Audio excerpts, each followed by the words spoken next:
am Lisa Fletcher, and you're in the stream. Today, Myanmar's Rohingya. They are considered to be one of the most oppressed minority groups in the world. Who's responsible, and what can be done to help them?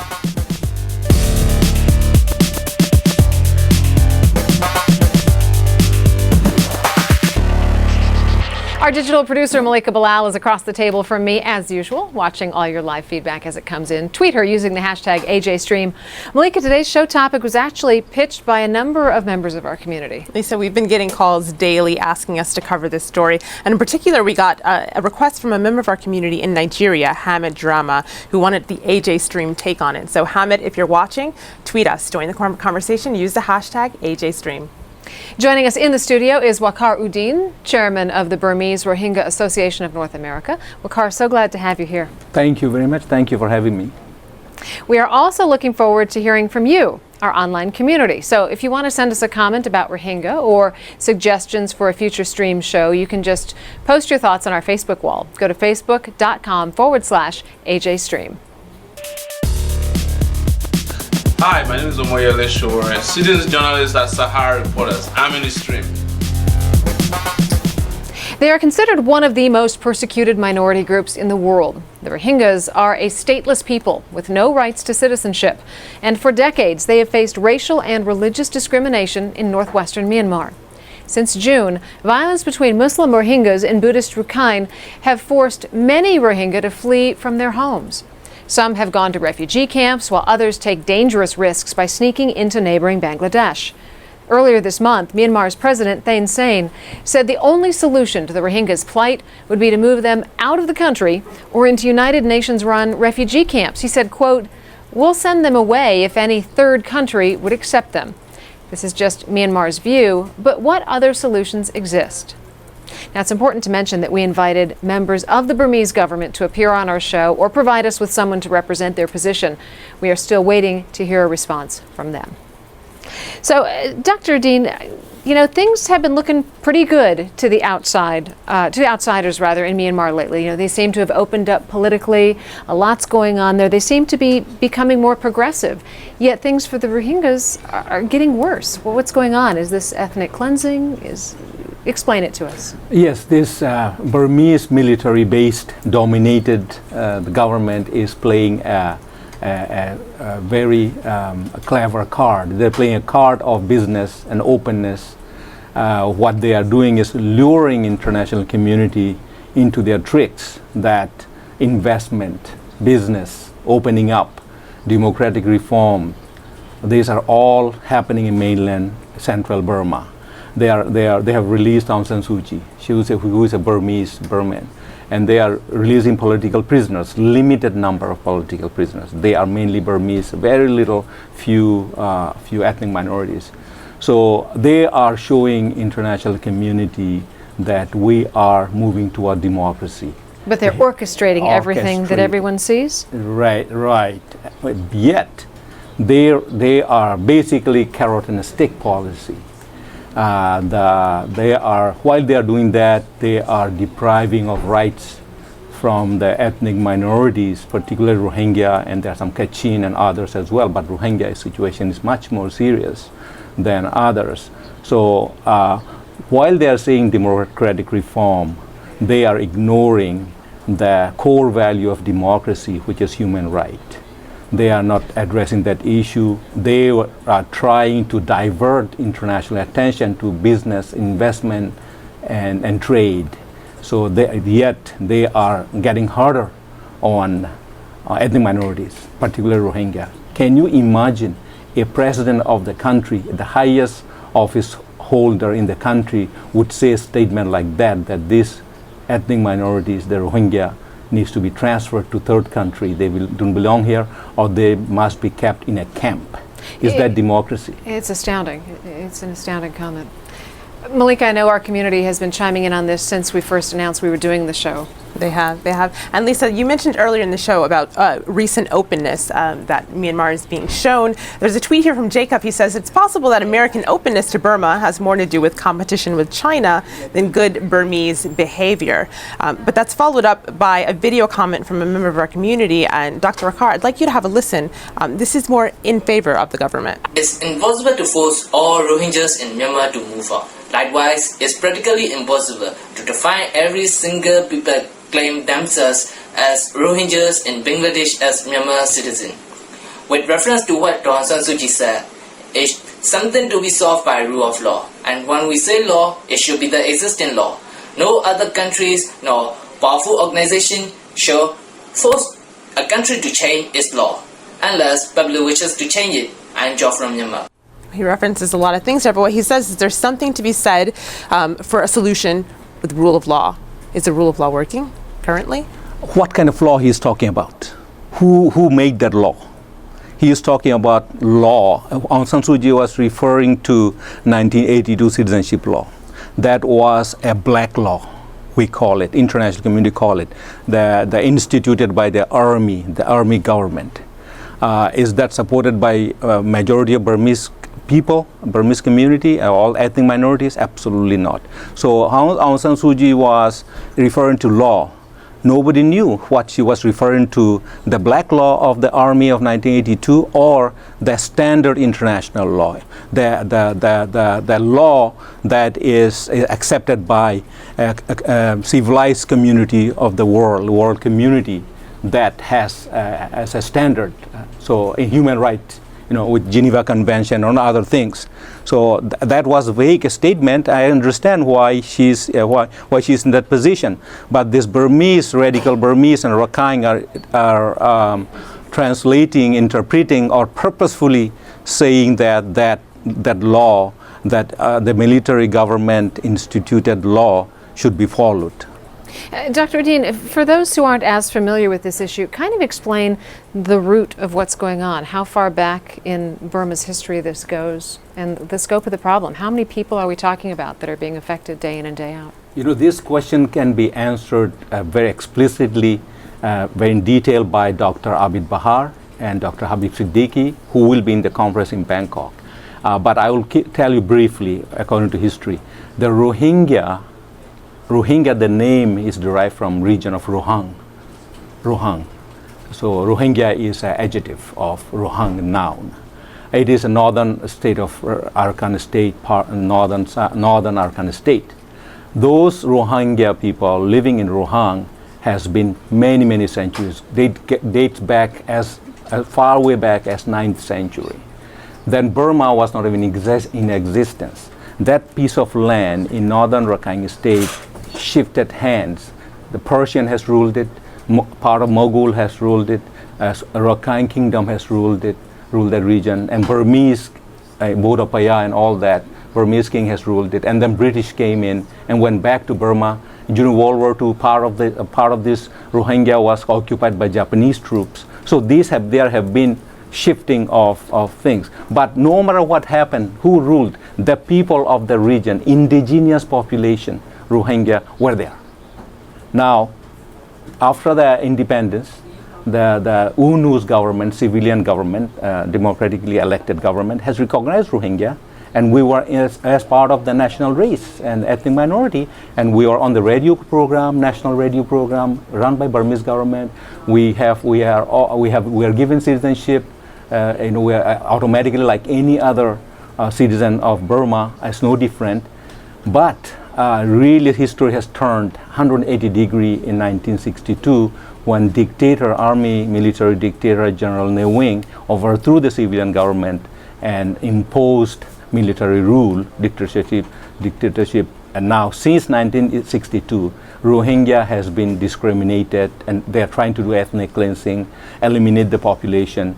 And for 60 years now, history is in the making, 60 years in the making. So now we are in a very difficult position. I want to bring in another guest who is going to be joining us via Skype from Washington, D.C. His name is John Sifton. He's the Asia Advocacy Director for Human Rights Watch. John, your organization just released a new report on Rohingyas and the ongoing violence in Rakhine State. It is titled, "Government Could Have Stopped This." Why didn't they? That's a very good question. As the previous guests have pointed out, Burma is changing. Burma is under a new government way of doing things, but when it comes to the policy with Rohingya, it seems that very little has changed. We continue to see a policy of pretending that the Rohingya are not citizens of Burma, an embracing of a citizenship law which is contrary to international law. What we saw during this latest round of violence was a central government that had some interest in stopping the worst effects of the violence, less out of concern for the Rohingya, more out of just the embarrassment of it. But local government forces in Arakan State doing very little to stop the violence. Local government forces, in fact, taking part in the violence. So what we see now is a big test of Burma's so-called reform, and so far Burma's failing. And speaking of that test, there's a tweet here from Saksith who says, if there ever was a Myanmar spring towards openness, etc., it's gone by now and has shown its ugly head. But John, there's also a tweet here from Monica who says, the main issue here is that they are stateless, and this is something you just mentioned. She says they need to either be integrated as full citizens of Myanmar and or Bangladesh. Can you speak about other countries' roles, Bangladesh's role in this? Well, Bangladesh has also played a very poisonous role during this crisis by not letting Rohingya citizens in who are crossing the River Naf or have taken to the Bay of Bengal to escape from points further south. So what we have here is a situation where Burma's government hasn't done enough to stop the violence, and then Bangladesh is not allowing Rohingya into the country. Sheikh Hasina, the leader of Bangladesh, said some very cruel things over the weekend, suggesting that Rohingya are not citizens. Well, if they're not citizens of Bangladesh and they're not citizens of Burma, then whose citizens are they? Instead of saying that they're stateless people, I would submit that quite a number of them are Bangladeshi citizens and quite a number of them are Burmese citizens. There's a lot of legal arguments for both. There are people who want to be in Bangladesh. There are people who want to be in Burma. If there were proper laws that were according to international law and in compliance with international law, those people would have citizenship, and you wouldn't see a lot of the discrimination that is at the root of so much of the violence that's taken place. John, I want to get back to the Human Rights Watch report that you just released today. First, I want our viewers to be able to listen to some of the interviews that Human Rights Watch conducted with Rohingyas who described some of the violence they endured at the hands of Burmese security forces. Military ay bade machar goro goli den don ma den lon fa gura to phone ko lopai bade hino nyalai bade ngir fisat bandole ad mare fisu lati mari liane nyalai bade majoi bade bishi gya gori bade ngir lati mari bade ngir fisat lati mari bade hino den norongori wala gura wani no jani den mare hino ri de wala halwara yare bade halwara yare ar ka handa boshi eda ayar meti 200 tai mogor hoile to mili লড়াই গুলি মারা মাদে বাদে আরা 65 জন ডায়ে মাদা ছিলুম কিন্তু আরা দুজন আসি আর গিয়া 23 জন হড়ে গিয়ে লম্বর মাইলে লম্বর বন্ধ John, I know for your purposes you couldn't see the subtitles on that. Obviously, since it's your report, you know they were talking about the atrocities and the torturous situation that so many people were put in. Talk about some of the specifics that your organization came up with in its conclusions for the report. Well, what you saw was sort of different waves of violence. At the outset, Rakhine citizens engaging in violence against Rohingya and local forces taking part in the violence or turning a blind eye when it happened. Later on, we had reports of Nasaka, the border forces, and local police going village to village, rounding people up and disappearing an untold number of Rohingya men and young boys into Nasaka detention. So first you have the violence, you have people who lost their homes, lost their relatives. The entire Muslim quarter of Situa was burned to the ground. It's very serious. And then you have this disappearances. And then lastly, you have this refugee crisis, displacement, IDPs, internally displaced people within Burma, and then all these displaced folks in Bangladesh. In the short term, Burma's got to provide access to both humanitarian groups and independent human rights monitors. And in the longer term, they've got to invite in non-governmental organizations and UN experts who can help with a long-term reconciliation project, reform the citizenship law, move towards a number of reconciliation efforts, embracing both the local Rakhine population and who have their own problems with the central government, I should add. So the local Rakhine population and Rohingya, and moving that forward. One big step that we're pushing is for Burma to invite the UN High Commissioner for Human Rights to set up an office in Burma to monitor this situation, but also other ethnic conflict situations in Kachin State, for instance, as well as political prisoners and other human rights issues.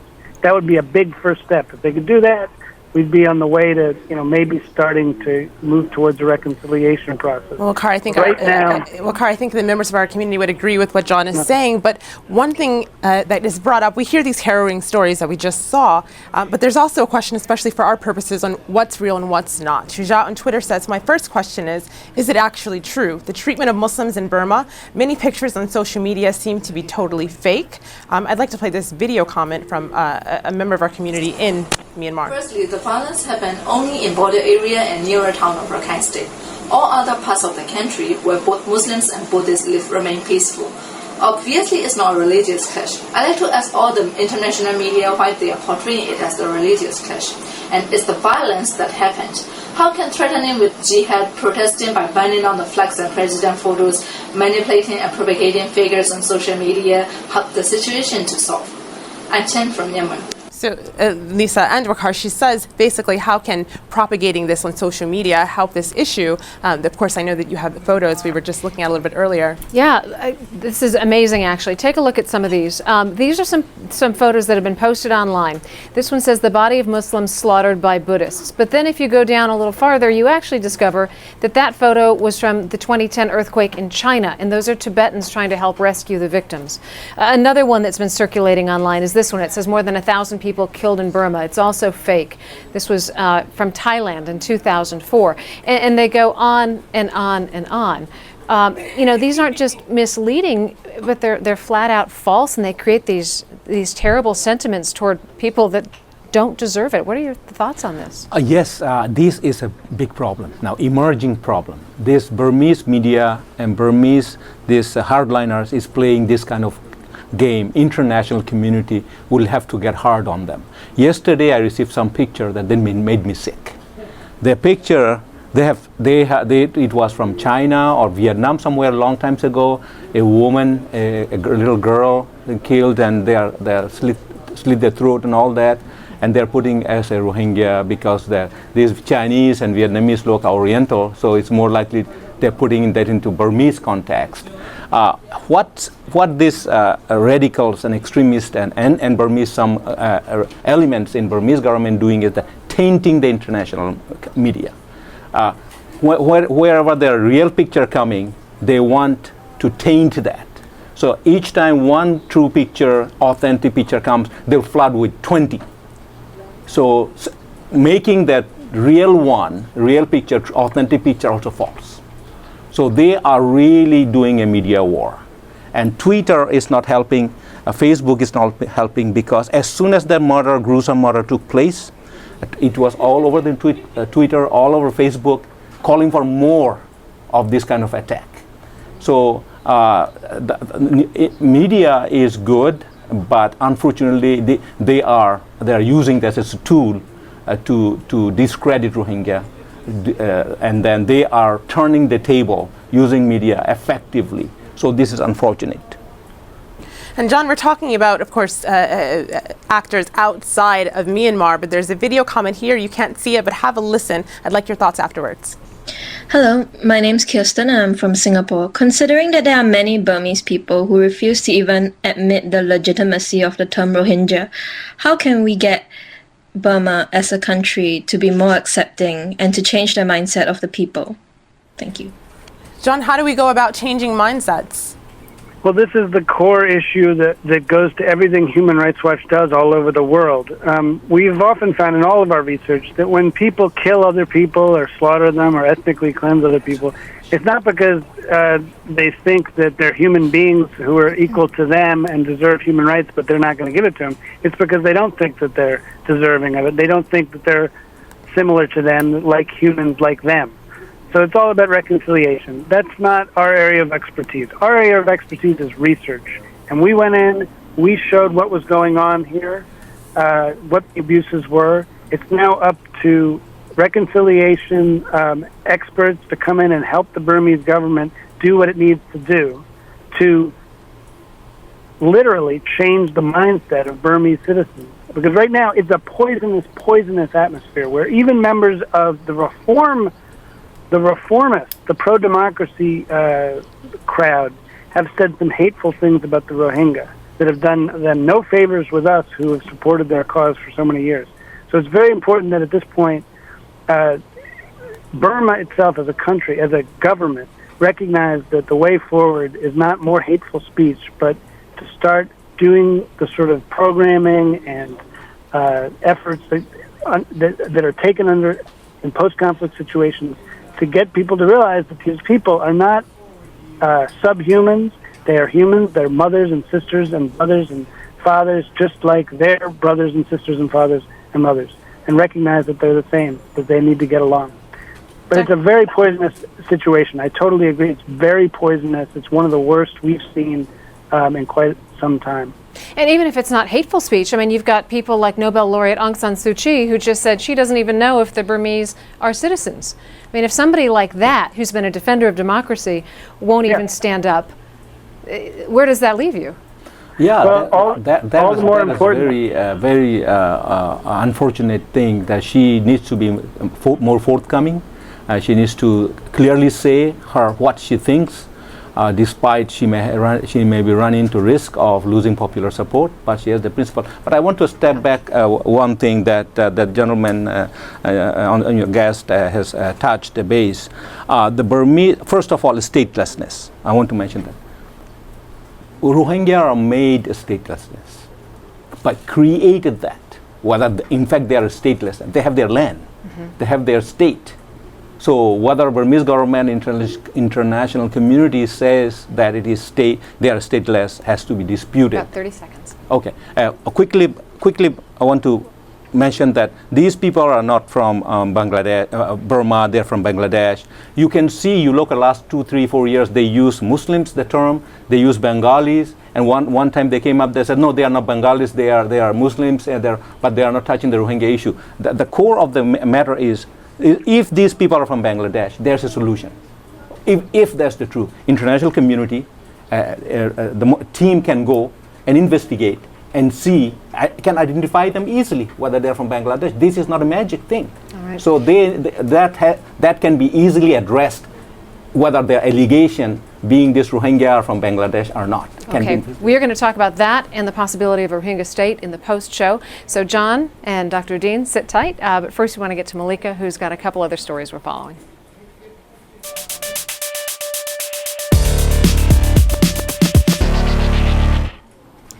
They've targeted governments, corporations, and unpopular internet laws, but the hacktivist group Anonymous is now declaring war on a retailer. Epic troll or insane, French retailer seeks to trademark Anonymous logo. We are not for sale, your Anon news tweets. That's in response to an attempt by early Flickr to trademark the famous headless suit logo and slogan. The retailer already sells t-shirts with the slogan on eBay. Well, Anonymous has launched a campaign to take down the company's pages and their business operation. Have a look. So what they have done will not go unpunished. Anonymous will take down any business they have going on the internet, and the 99% will not stop until the registration has been revoked and a public apology has been made. Well, our next leads from the Olympics, where a fencer from Egypt has seen his Twitter followers skyrocket in a matter of hours. Ala al-Din al-Sayed went from several hundred to more than 10,000 followers after becoming the first African to win an Olympic fencing medal. Here you can see his pre-medal followers were so few they didn't register. As a prolific social media user, Sultan Al-Qasimi posted on Facebook, El Sayed has credited the lack of government and media support for pushing him to try harder to win. Let us know what you think of those stories. Tweet us your thoughts using the hashtag AJStream. Lisa? All right. On tomorrow's show, we're going to talk about China's one-child policy. Online, a graphic picture of a young mother and her aborted child has sparked major discussion. Tweet us your thoughts.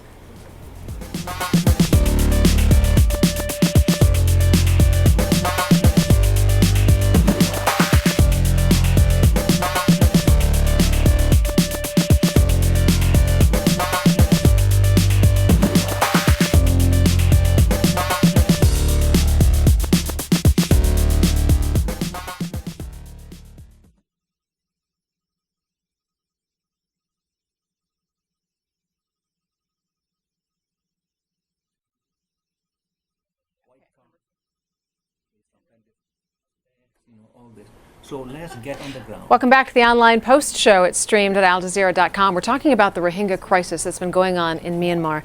And Dr. Uddin, I want to pick up right where you left off. Continue your thought. Yes, so the question of these Rohingya are Bengalis infiltrated into Burma illegally to settle economic migrants, so on and so forth. These are not from they are not from here. Okay.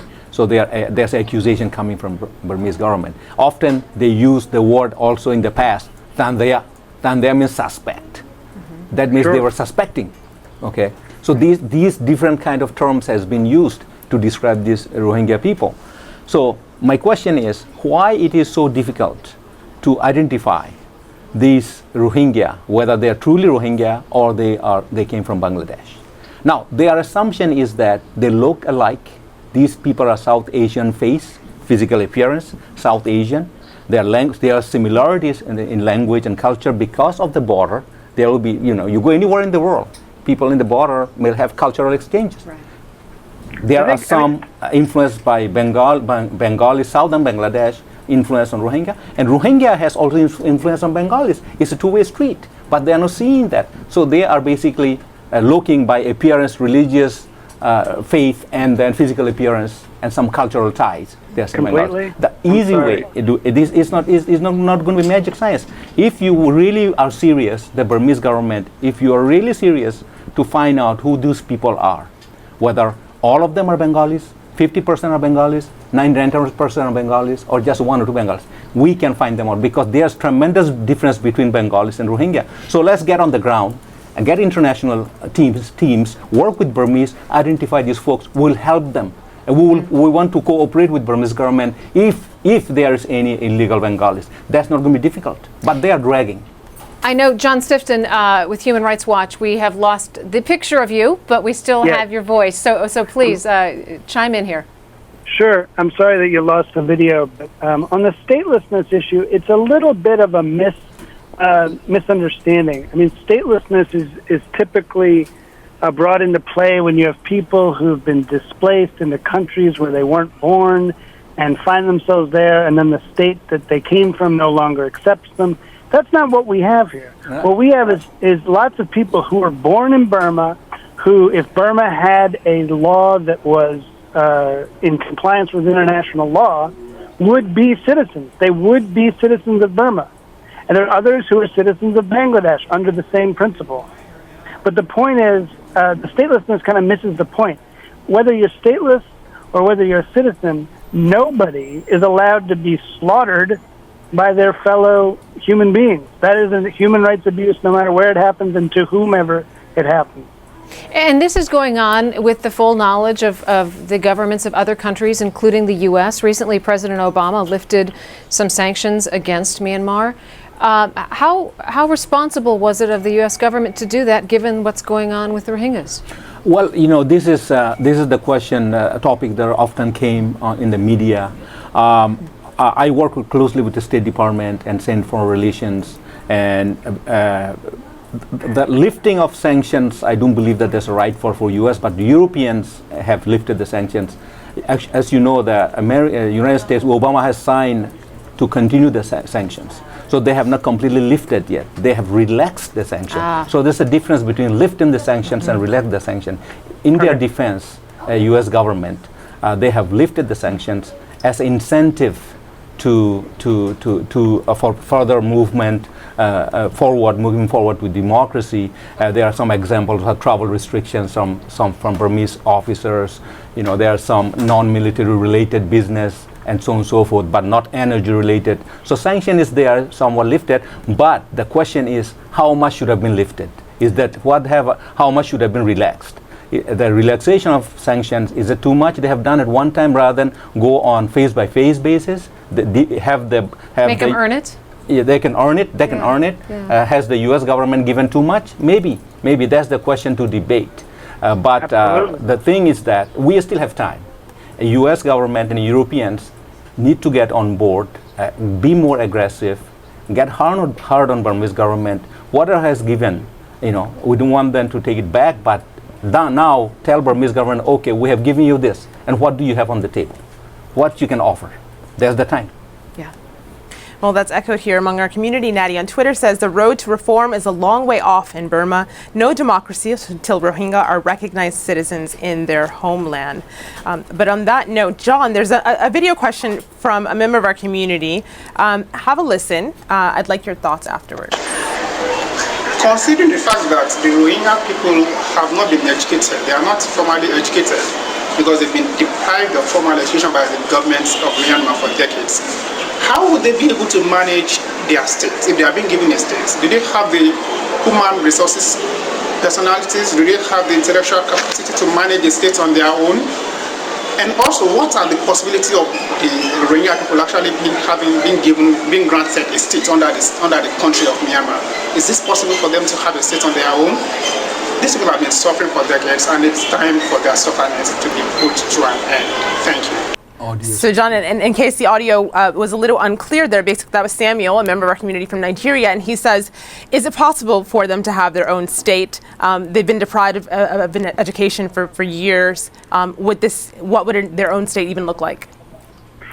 Yeah, I'm not even going to answer that because it's really a non-starter at this point. I mean, the main thing is what can Burma do to make sure these folks have the human rights that they deserve. Yeah. And on the sanctions issue, what I'd say is it is too soon to relax sanctions, but they've gone ahead and done it, and it's too late for them to be put back in place.